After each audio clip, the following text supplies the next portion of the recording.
तर फक्त असंच बोलत होते. ते ते थोडे रागात आहेत ना, आणि यांच्या बडोद्याला जाण्याच्या निर्णयाने नाराज पण आहेत.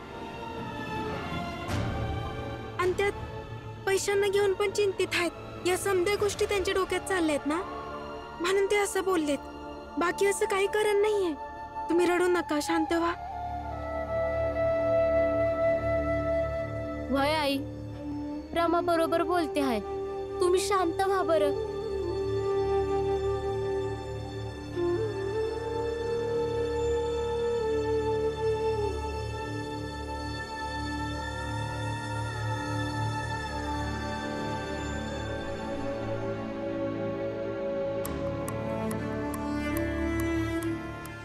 आई, तसं तर तुमच्यासाठी काही सहानुभूती नाही, पर बाबांसाठी असं तुम्हाला रडताना नाही बघू शकत. म्हणून नेहमी हेच वाटेल की तुमच्यासोबत कधी काहीच वाईट होऊ नये.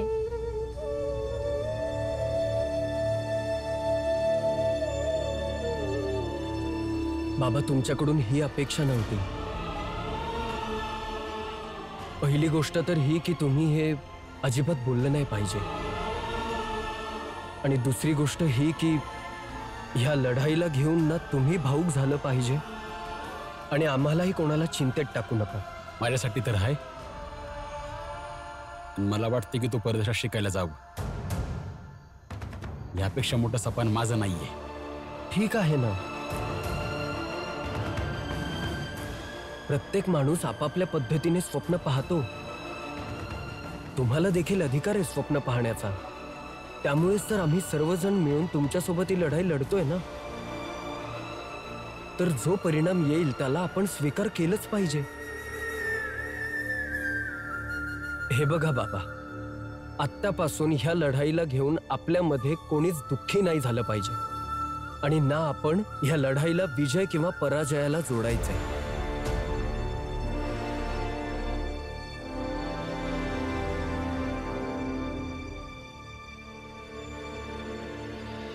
आनंद, असं आपण जेव्हा केव्हा काम शोधायला जाऊ आणि तेव्हा हे मेघनाद आणि वरच्या जातीतले लोक आपल्या मागे येत असतील, तर ना आपल्याला कोणी काय काम देणार, नाही आपण पैसे कमवू शकणार. बालदादा, तुम्ही समधी काम शोधायला जात आहे म्हणून मी आम्ही चालतो आहे. पर भीमनं तर एवढं शिक्षण घेतलं आहे, त्यामुळे तो चांगलं काम करू शकतो. मला वाटतं की त्याला महाराजांच्या तिथे काम केलं पाहिजे आणि पुढे जायला पाहिजे होतं. मग तो सुधाराची आणि समाजाला पुढे न्यायची गोष्टी करतो, ते करत राहू दे. पण नाही, अजून एक नवीन गोष्ट. आता बाबा त्याला परदेशात पाठवणार. बस हीच गोष्ट आहे बालादादा, जी मला अजिबात न समजली. आनंद, तू कधी विचार केलास की आजपर्यंत आपण दोघं आपल्या आयुष्यात काही मोठं का नाही करू शकलो? का? मी सांगतो. तुला आठवतं, लहानपणी बाबा, आई, आत्या सगळ्यांना वाटायचं की आपण दोघांनी पण भीमसारखा अभ्यास करावा. त्यांनी खूप प्रयत्न केले, प्रेमानं सांगितलं, रागावलं. अभ्यासात बिघायचा दुसऱ्या गोष्टींचा विचार केला तर मारून मारून पाय तोडीन, समजलं? पण माझं कधी अभ्यासात मनच नाही लागलं. मग मी अभ्यास सोडला. मग मी बाजा वाजवायला सुरुवात केली.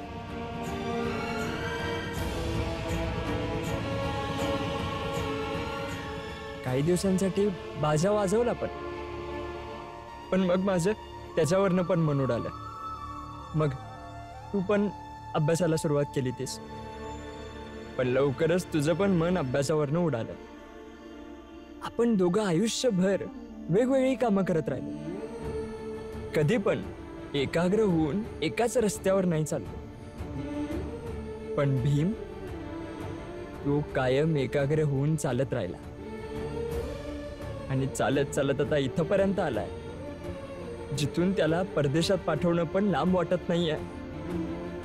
मग जाऊ दे ना त्याला. आपल्यापैकी कुणीतरी मोठं होऊ दे. पर बाला दादा, एवढं समज पैक कुठून आणायचं? बाळा, आनंद, आम्ही समद्यांनी मिळून काहीतरी विचार केला आहे. आपण या पद्धतीनं पैक कमवू शकतो.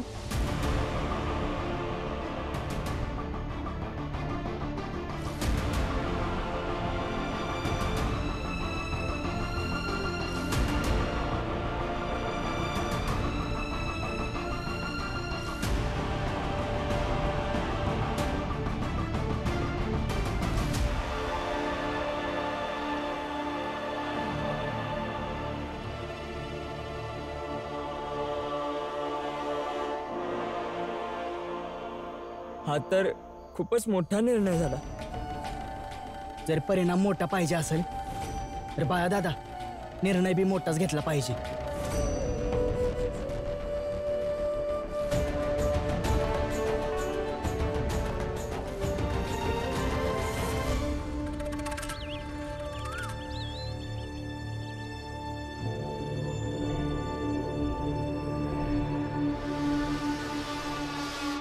विचित्र बाब आहे. ज्यांना पैसे गोळा करायचे आहेत ते अजून कामासाठी आलेच नाही. समजतच नाहीये काय करायचे. काय माहिती, एकाच दिवसात त्यांना कळालं असेल की त्यांच्याकडनं काय होणार नाही. अगदी बरोबर बोललास. चांगलेच झाले ना बाबा. नाही आले तर आपण देखील सर्वजण चहा पिऊन घरी जायचं आणि आपण ठरवलेल्या हेतूमध्ये आपल्याला यशाचे भोजन करू. मालक, मालक, कमाल झाली. काय झालं? भीमरावचे जेवढे समर्थक चाळीत होते त्यांच्यापैकी कुणीच नाहीये. सगळे निघून गेले. फक्त आत्या आणि भीमराव आहे. निघून गेलेत? अरे कुठे गेले सगळ्याच्या सगळे? आणि ते पण भीमरावला सोडून. असं झालं तरी काय? भीम, समद्यांनी रात्रीतच ठरवलं की ती लोक चाळीमधनं 4-5 दिवसांसाठी बाहेर जातील आणि 5 दिवसानंतर पैसे कमवून नंतरच घराला परत येतील. काय? आणि रमा पण तयार झाली, मला सोडून निघून गेली. भीम, समद्यांनी तिला थांबवलं होतं. रमा, तू इथंच थांब. आम्ही सगळे जाऊन येतो. तू इथं राहून भीमची काळजी घे. दादा जर तुमच्यासोबत आले तर त्यांची चांगली काळजी घेऊ शकेल, कारण त्यांचा अभ्यास जास्त महत्वाचा आहे. आम्ही लोक जातच आहे ना. बाबा, मी जर नाही आले ना तुमच्यासोबत तर आयुष्यभर पश्चाताप होईल. की नवऱ्याला विदेशात पाठवायला सर्वांनी प्रयत्न केले पण मी नाही केली. येऊ द्या की. आणि बायकोचा धर्म तर नंतर निभावेन, पण सध्याला आपल्या जातीच्या नायकाला पुढच्या वाटचालीत होणारा भार सहन करू द्या.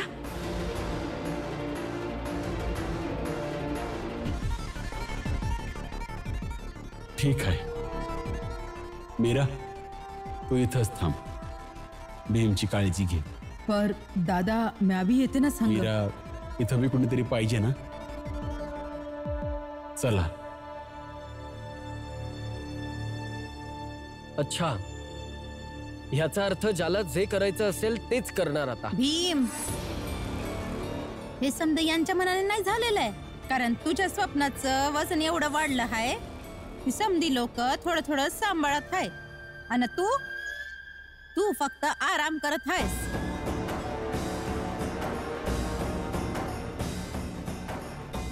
आता तू महाराजांजवळ जा, नाही तर परदेशात जा. यश तुझं, मजा तुझी, रुबाब तो भी तुझाच, पर मेहनत समद्यांची. अरे हेच तर या भीमरावच्या आयुष्याचं तत्वज्ञान आहे. हीच तर व्याख्या आहे. आणि ते काय बोलतात ते हा तिरीक आहे का. समदे मेहनत करत आहेत आणि हा त्या मेहनतीच्या वरती आयुष करत बसत असतो. जोखू, तोंड बंद ठेव. जी बी लोक गेली आहेत ते आपल्या मर्जीनं गेली आहेत. कोणी बी जबरदस्ती नाही पाठवलंय त्यांना. ती समधी भीमवर प्रेम करतात.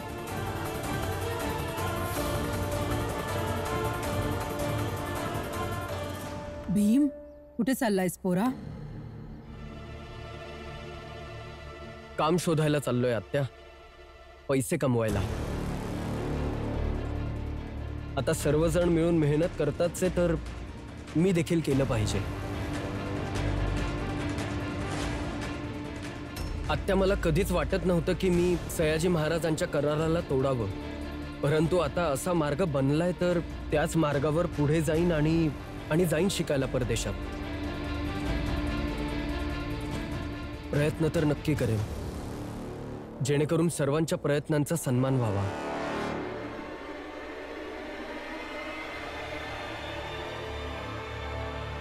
जा जा, आता तू परदेशात जा आणि माझा नवरा आजारी असून सगळीकडे भटकत राहू दे.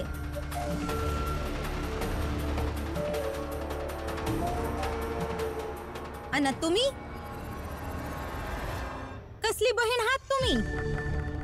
तुमच्यासारखी वाईट बहीण तर मी जन्मात नाही बघितली. अरे भाऊ जात होता तर हे नाही की त्याला थांबवावं. कमीत कमी एवढं तर बोलू शकले असता ना की दादा तुमची तब्येत बरी नाहीये, तुम्ही नका जाऊ, आराम करा. पर नाही, स्वतःचे पाय तर ठीक नाहीयेत, पर समद्यासनी पळवाल. एकटी आहेस ना? मग 5 दिवस घरात मस्त आरामात राहा. तसं बी तुला घरच्या लोकांशी त्रास आहे ना. आता जाऊन भिंती संग भांडत बस.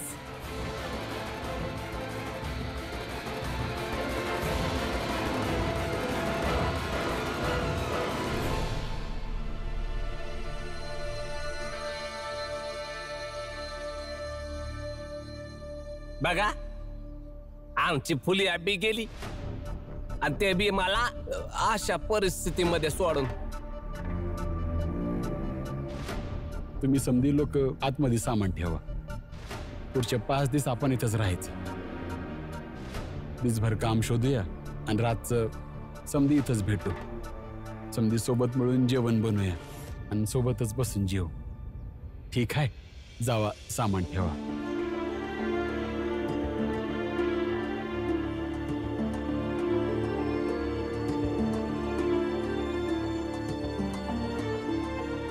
बाळा, समध्यांचं सामान इथंच आहे, तर या सामानाची काळजी बी कुणीतरी घ्यायला पाहिजे ना. मी विचार करत होतो तू इथंच बसून चप्पल बूट शिव, तुला पैसे पण मिळतील आणि सामानाचं रक्षण बी होऊन जाईल.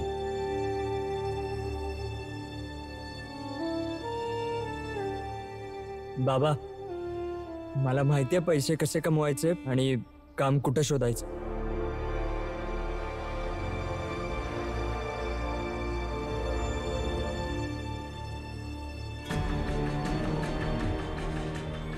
सगळी मेहनत वाया गेली.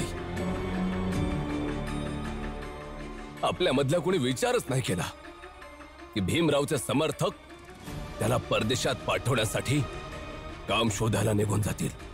बाबा, ही लोक तर आपल्यापेक्षा जास्त हुशार निघाली. मेघनाथ, काय झाले मेघनाथ? काय बोलू, ज्याला थांबवायचं होते ते सगळे गपचूपपणे पळून गेले. आता काहीच फायदा नाही.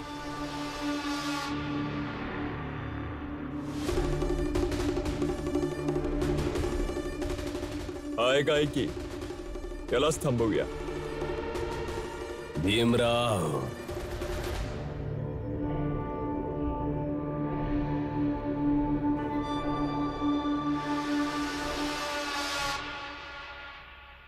इथे थांब भीमराव.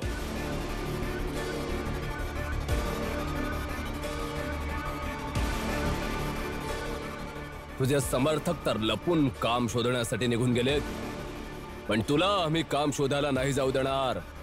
भीमराव, जर एक पाऊल जरी पुढे टाकलंस ना तर माझ्यापेक्षा वाईट कोणीच नसेल.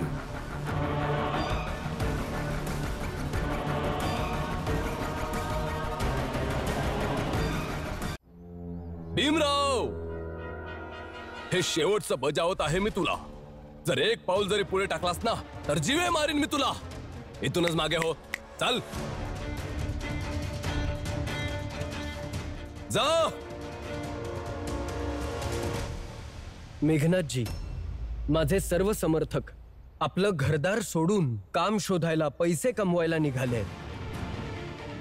आपलं घर सोडण्याचं दुःख, उपाशी राहण्याचा त्रास, या सर्वांच्या समोर मला माझ्या जीवाची कदर नाही. परंतु तुम्ही एक गोष्ट लक्षात ठेवा, जे लोक मला परदेशात पाठवण्यासाठी स्वतःचं सगळं सोडू शकतात, जर मला काही झालं तर ते सर्वजण तुमच्यासोबत काय करू शकतात.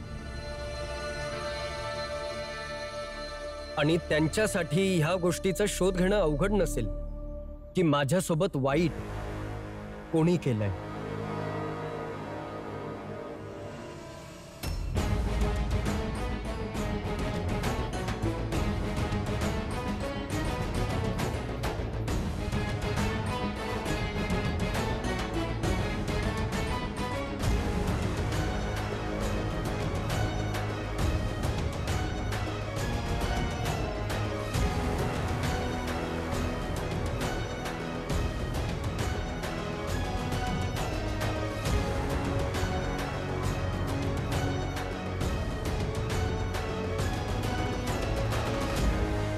बाबा, तुम्ही बाजूला का झालात? विषय संपवला असता ना. अरे परिस्थितीच्या गंभीरतेला समज तू. जर आता याला हात लावला असताना तर आपण सर्वजण फसलो असतो. त्यामुळे जाऊ दे याला, वेळ येऊ दे मग बघू याला. पण याचे जे समर्थक आहेत ना सध्या, जे इतकं लांब कुठे गेले आहेत, त्यापैकी जर का एका दोघांना मारलं ना तर कोणालाच माहित नाही पडणार. समजले? आणि अजून एक लक्षात ठेव शिशुपाल, भीमरावचा शेवट करण्यापेक्षा जास्त गरजेचं आहे भीमरावला जिवंत ठेवून त्याच्या विचारांचा शेवट करणे. म्हणजे याने आपल्या डोळ्यांनी स्वतः पाहावं की याच्या विचारांना आम्ही कसे नेस्तनाभूत करतोय ते. मेघनाथ बरोबर बोलत आहे. आम्ही याच्या बोलण्याशी सहमत आहोत. काय मित्रांनो? होय होय, बरोबर बोलतोय मेघनाथ. होय, आम्ही त्याला सहमत आहोत. तर आत्तासाठी या भीमरावला विसरून जा आणि याच्या समर्थकांना शोधा की ते कुठे गेलेत. आणि जिथे कुठे भेटतील तिथेच एक दोघांना मारून टाका. ते जास्त सेवा करत आहेत ना आपल्या मालकाची, तर एक दोघांचा बळी तर गेलाच पाहिजे.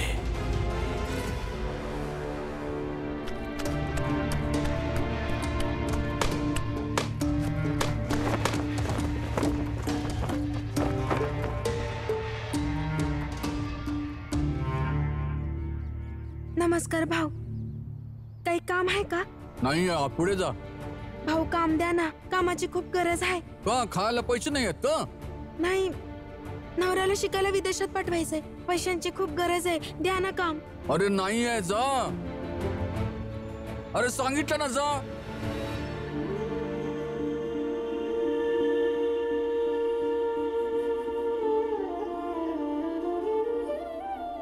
भाऊ जरा ऐका ना, काही काम मिळालं तर खूप उपकार होतील माझ्या. पैक्यांची लई गरज आहे. माझ्या पोराला शिकायला परदेशात पाठवायचं आहे. लई उपकार होतील. आमचे मालक तुमच्यासारख्या लोकांना काम देत नाही. चला जा इकडनं.